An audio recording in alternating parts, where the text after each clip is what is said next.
Oh, I'm Tess Cartwright. At least in my mind. Peace symbol is not working.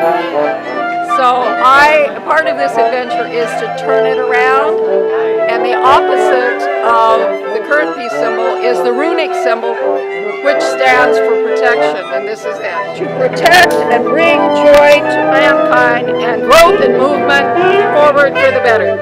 That's kind of the message.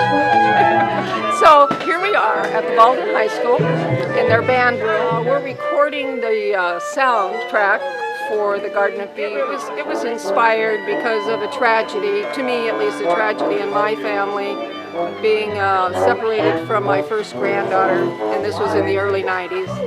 And I decided to be a surrogate grandmother for the children that lived in the neighborhood where I was living at the time, which was in Kahana, on the west side of Maui.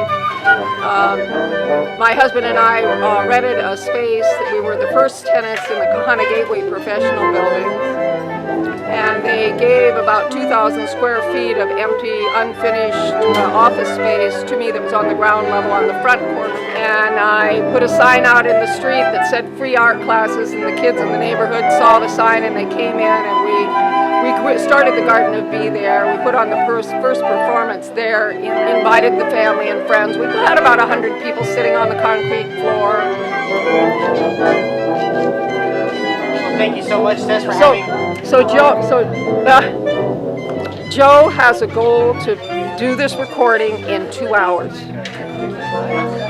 and so he's very focused on doing that. And we're going to. He's very focused.